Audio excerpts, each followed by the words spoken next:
Selamat pagi saudara yang dikasihi oleh Tuhan.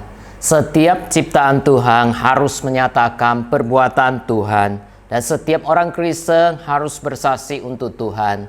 Seperti apa yang dikatakan Mazmur nomor 19 ayat yang kedua. Langit menceritakan kemuliaan Allah dan cakrawala memberitakan pekerjaan tangannya.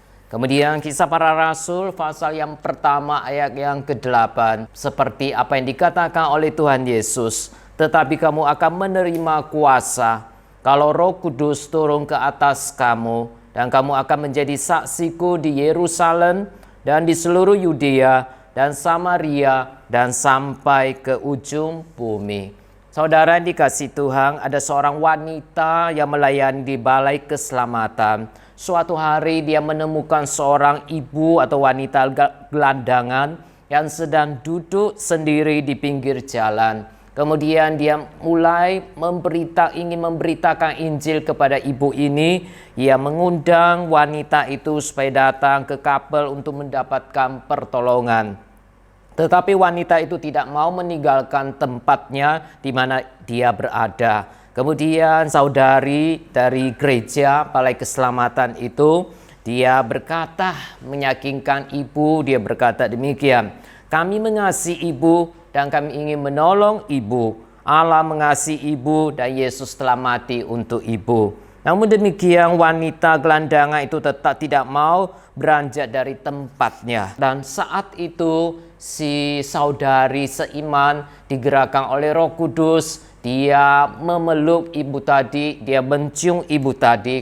Dan ketika dia merangkul ibu tadi, si ibu itu mulai menangis. Dan dia mau mengikuti saudari seiman ini pergi ke gereja untuk mendapatkan pertolongan dan juga mendengarkan Injil. Dan akhirnya dia percaya kepada Tuhan. Saat sesudah dia percaya kepada Tuhan, maka dia berkata kepada si saudari seiman tadi. Dia berkata, Anda mengatakan kepada saya bahwa Allah mengasihi saya. Tetapi waktu itu saya tidak percaya. Kemudian Anda memperlihatkan kepada saya bahwa Allah mengasihi saya melalui pelukanmu. Oleh sebab itu saya ingin diselamatkan oleh Tuhan dan saya mengikutimu ke gereja. Saudara yang dikasihi Tuhan, ini suatu kesaksian hidup yang baik, di mana seorang begitu memperhatikan seorang wanita gelandangan dan bahkan dia mau mencium dan merangkulnya.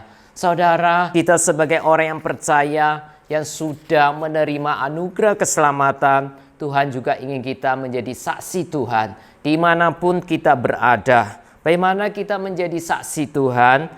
Kalau kita melihat, yaitu melalui kehidupan kita, melalui tutur kata kita menceritakan kepada orang lain tentang Kristus dan kasih Allah kepada mereka, tetapi juga melalui kesaksian hidup kita, melalui sikap kita, kita dapat bersaksi untuk Tuhan. Mengapa kita harus bersaksi? Karena ini adalah perintah dari Tuhan. Seperti apa yang dikatakan oleh Tuhan Yesus, tapi kamu akan menerima kuasa kalau Roh Kudus turun ke atas kamu. Artinya sebagai orang percaya kita harus menjadi saksi Tuhan yang setia dimanapun kita berada. Di dalam keluarga, di tempat kuliah kita atau tempat sekolah kita, di tempat kerja kita, di dalam masyarakat. Marilah kita melalui tutur kata kita dan melalui kehidupan kita, melalui sikap kita menjadi saksi Tuhan. Itu yang pertama. Yang kedua, mengapa kita harus bersaksi? Karena murka Allah. Allah sangat murka terhadap manusia yang berdosa. Kalau manusia tidak bertobat dan percaya kepada Tuhan, mereka akhirnya akan mendapatkan penghukuman kekal kelak. Yang ketiga, mengapa kita harus bersaksi untuk Tuhan? Karena kasih Allah. Firman Tuhan berkata, Allah mengasihi manusia yang ada di dalam dunia ini, sehingga dia mengutus anaknya yang tunggal Yesus Kristus datang ke dalam dunia, mati untuk orang berdosa yang dipilihnya, supaya setiap orang yang percaya kepadanya tidak binasa, melainkan beroleh hidup yang kekal. Tuhan memberkati saudara sekalian. Mari kita berdoa.